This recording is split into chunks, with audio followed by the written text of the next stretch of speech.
Kasus korupsi proyek BTS 4G dan infrastruktur pendukungnya di Kementerian Komunikasi dan Informasi atau Kemenkominfo dinilai minim pengawasan eksternal. Tidak hanya itu, BPKP juga menyebut usai terkuak kasus korupsi bansos COVID-19, pemerintah sudah memberikan rekomendasi pengawasan, tapi sepertinya diabaikan sehingga KPK pun menggeledah ruang kerja di Ditjen Pemberdayaan Sosial Kemensos. Apakah pengawasan eksternal ini memang sengaja dijegal kementerian lembaga agar leluasa mencari celah? Kami sudah bersama dengan Guru Besar Ilmu Administrasi Publik Universitas Indonesia Profesor Irfan Ridwan Maksum. Selamat sore Prof. Irfan. Selamat sore Mbak Fani. Baik. Sehat? Sehat. Prof. Irfan juga sehat ya? Sehat, alhamdulillah. Oke, Prof, saya ingin menanyakan begitu kalau misalnya dari kacamata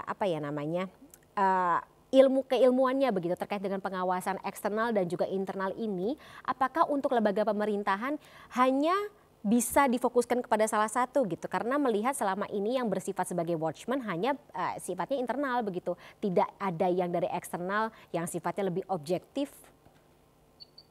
Iya, memang amat ditentukan oleh kemauan dari dalam ya, karena kan tata kelola itu otoritatif dari dalam, sehingga ketika pengawasan yang melibatkan stakeholder itu ditentukan seberapa openness ya, kan kita didorong good governance.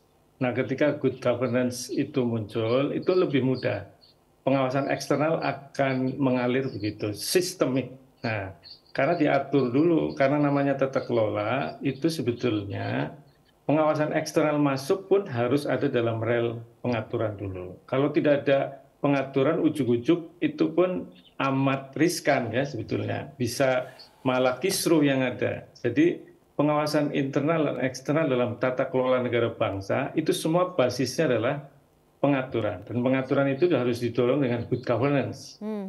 Nah, tapi selama ini dari katakanlah dari pelaksanaannya begitu, baik BPK, BPKP maupun KPK, menurut Anda bagaimana tajinya dalam mengawasi kementerian atau lembaga ini bekerja? Ya, itu amat ditentukan oleh aktornya, kapasitas aktornya juga. Tapi sistem saya kira sepanjang atau sependek pengetahuan saya itu kan memang internal jalan dulu, harus itu. Lakip sakip BPKP itu udah jalan. Kalau ada persoalan terus kemudian BPK yang lebih luas lagi. Nah, begitu masuk ke ranah yang lebih besar maka ada pengawasan politik. Nah, begitu keluar nanti ada pers, ada masyarakat, ada semua pihak yang berkepentingan terhadap tata kelola negara bangsa. Sebetulnya itu. Nah, ketika sistem berjalan dan good governance didorong, itu sebetulnya nggak usah ada ribut dulu, karena eksternal akan punya concern. Beberapa pihak ya yang sekarang adalah masyarakat aktif seperti yang dipimpin oleh kawan kita yang namanya Maki itu kan aktif. Nah, aktif itu tahu sistem berjalan sehingga mereka-mereka yang aktif seperti ICW dan sebagainya akan nggak usah diundang, mereka akan ngawasi. Ada masalah atau tidak masalah sebetulnya disorot terus sama stakeholder. Gitu. Oke. Yang juga saya tadi pertanyakan terkait dengan instruksi dari PLT Menkominfo sekaligus Menko Polhukam Mahfud MD yang mengatakan atau meminta Irjen Kemenkominfo untuk mengejar uang yang diduga dikorupsi tersebut. Sementara kita tahu posisi dari Irjen Kemenkominfo memang bersikap atau berfungsi sebagai pengawas tapi secara internal lembaga kementerian. Dengan adanya kasus ini, Prof. Irfan, apakah kita juga perlu mempertanyakan kekuatan dari pengawas internal tersebut? Nah, ini yang jadi persoalan di internal itu adalah vested interest. Kalau vested interest dibiarkan, enggak dikelola dengan baik, ini dengan good governance. Karena kita memiliki karakter dimanapun, walaupun di negara maju, ada bibit paling tidak adalah yang namanya patron klien. Karena birokrasi tata kelola itu terbentuk. Ya, enggak usah di birokrasi aja ada patron klien. Nah, karena itu maka vested interest itu harus dikelola. Dikelolanya dengan apa? Di dalam itu harus bikin sistem. Kalau sistem nggak ada, itu mau-maunya bos pasti. Pasti like or dislike. Lalu kemudian vested interest muncul, maka lembaga pengawas internal paling dalam itu nggak akan efektif. Maka lalu kemudian fungsional negara, BPKP muncul. BPKP kalau pada titik tertentu ada vested interest pun nanti mandul gitu loh. Nah ini yang harus kita dorong. Sebetulnya kuncinya di good governance karena patron kalian itu musuhnya good governance. Nah Yes. ini aktor, kalau aktornya melempem, memang pasti akan muncul seperti itu, Mbak. Oke, jadi pengawasan eksternal memang diperlukan ya, sangat urgent gitu. Urgent, Oke. urgent itu ditentukan oleh undang-undang atau sistem yang lebih besar. Ya itu kita tahu harus semua pihak yang berkepentingan itu ketika mendesain sistem pengawasan besar itu harus benar-benar ngerti bahwa eksternal itu dilibatkan sejauh apa begitu. Oke. Ya, Sayangnya kita semacam menyadari kebutuhan akan para pengawas eksternal ini ya kalau sudah ada kasus korupsi yang notabene nilainya sangat masif begitu ya, Prof. Nah, ya. ini juga ada ketakutan atau kekhawatiran begitu. Kenapa bisa dibilang pengawasan dari eksternal cukup atau tidak terlihat, tidak terdengar gaungnya? Apakah ada nuansa atau insinuasi ini memang dijegal atau mereka-mereka yang bertugas untuk mengawasi secara eksternal ini, mereka-mereka yang berasal dari luar lembaga atau institusi tertentu tersebut dijegal atau dibatasi begitu ruang geraknya? Iya, iya, iya. Ini kan kalau saya lihat ini refleksi aja ya, Mbak. Mungkin Monggo. terlalu jauh bisa Assumptif ya. itu kayak virus dan antivirus. Ah, Ya, jadi sebetulnya kalau apa namanya kita bikin sistemnya terus dievaluasi gitu loh. Ya, jangan biarkan bahwa sistem itu terus lalu nanti juga bagus, enggak.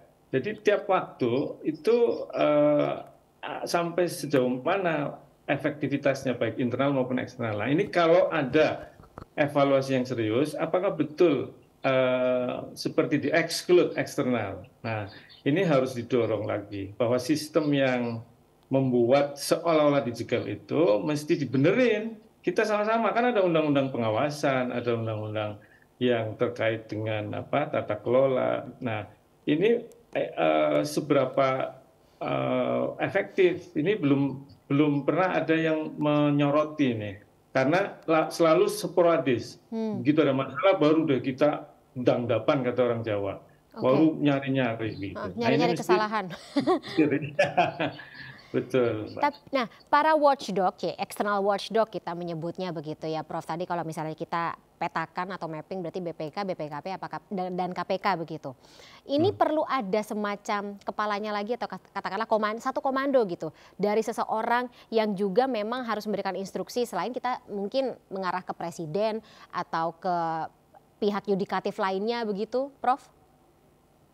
Ya sebetulnya nggak perlu kalau sistem berjalan sih. Itu akan nyambung. Ya? Ketika membuat sistem itu ada sinkronisasi apa enggak? Itu kan sebetulnya pengaturan, itu diregulasi. Nah seringkali kalau regulasinya nggak nyambung, ya island by island itu yang jadi masalah. Sehingga butuh leadership di atas lagi. Dan ini pasti mengharapkannya ke eksekutif. Pertama eksekutif, terus kemudian legislatif kan menjadi memang pengawas secara lebih luas lagi. Nah, seharusnya enggak kalau sistem betul-betul sinkron, Mbak. Seharusnya enggak. Why? Kenapa tidak sinkron? Salah di mana? Aturannya, undang-undangnya kah yang juga tidak ada ya katakanlah pasal-pasal atau ya tadi aturan yang mengikat begitu antar pihak-pihak ini? Yang misalnya pembuktian terbalik belum disepakati oleh semuanya. Oke. Lalu tadi ini sedang ditunggu misalnya penyitaan aset. Ini nggak nyambung masih. Nah, ini perlu duduk bareng island by island itu yang ada aktor, ada lembaganya itu yang jadi leading sektornya begitulah katakanlah. Nah, sehingga kita duduk bareng agar bisa harmonis, sinkron sehingga ketika nggak perlu komandan satu kesatuan sebagai satu tata kelola di negara bangsa ini harus hadir selalu itu kan ini kan banyak agenda sebetulnya presiden itu untuk pembangunan untuk masalah-masalah yang lebih luas lagi, internasional. Nah, yang seperti ini harusnya di sistem pengawasan yang Dari di awal sudah masing-masing lini ada. sudah ada harusnya. Gitu. Oke. Oh, ya lagi-lagi karena satu kasus ini jadi terbuka semuanya, tapi semoga mungkin bisa menjadi blessing in disguise begitu ya Prof.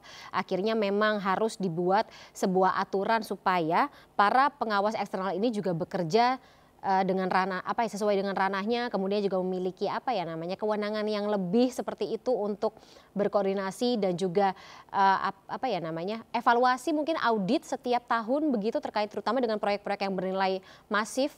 Perlukah? Ya, yang penting kita dorong keterbukaan di dalam tata kelola. Nanti pengawas itu akan ringan, ya kalau terbuka, accountable, tidak punya vested interest. Ini kan udah jelas. Kakak adik menteri masuk itu udah jelas itu. Harusnya kita telisik di situ. Sistem yang dibikin itu kok bisa memudahkan soal-soal patron clientship itu muncul. Iya, Pasti tender. belum governance. Nah, dari situ harusnya kemudian kita benahi begitu. Nah, lalu akan dengan sendirinya yang kita mau sinkronisasi lalu harmonisasi itu akan muncul dengan baik begitu ke depan. Dan masih butuh aturan, Prof? Para legislator harus bikin terkait dengan aturan ini? Ya, kita harus duduk bareng. Daftar isian masalah seperti ini mengerucut ke aktor implementasi atau ada pembenahan baru. Kalau saya rasa sih perlu ada dobrak satu pengaturan pengawasan yang komprehensif dan harmonis lintas sektor gitu. Rasa-rasanya dari pengamatan saya butuh aturan yang besar gitu untuk soal tata kelola yang lebih kuat untuk mendorong good governance, Mbak. Ada urgensi untuk itu karena melihat ini bukan kali pertama ya kasus korupsi terjadi di wilayah kementerian. Nilainya juga masif begitu, dan ya tentunya menjadi presiden tersendiri dan urgensi tersendiri buat yang bersangkutan supaya bisa mengubah hal tersebut ya. Baik, terima kasih Profesor Ivan Ridwan Maksum selaku Guru Besar Ilmu Administrasi Publik Universitas Indonesia. Iya, monggo. Prof? Nah, ini kan yang BTS ya, kejebar. Sistem dalam setiap KL yang sedang kita hadapi sekarang dan berjalan ini kok orang pusat di daerah nggak ada. Ini kan semua nggak nyambung. Iya, bahwa proyeknya di daerah, tapi orang yang punya proyek di Jakarta semua. Ini juga harus dibenahi. Jadi pertanyaan. Jelas membuka besar sekali kelemahan dalam pengawasan. Jadi banyak deh. Saya pikir kalau kita carut marut ya. Carut marutnya akan kita harus ada yang nongkrongin soal pengawasan nih, yang ada di wing kanan atau kirinya presiden nih. Ya. Karena itu harus dari kacamata helikopter supaya semuanya bisa kena, Mbak. Harus ada yang membuat perubahan tersebut. Baik, terima kasih Prof. Semoga bisa menjadi pertimbangan tentunya untuk orang-orang di kanan kiri presiden dalam ini membuat habit tersebut di kalangan kementerian berhenti sampai di sini saja. Terima kasih Prof atas waktunya di MNC News Now. Sehat selalu. Kita ketemu lagi dalam kesempatan. Sampai jumpa.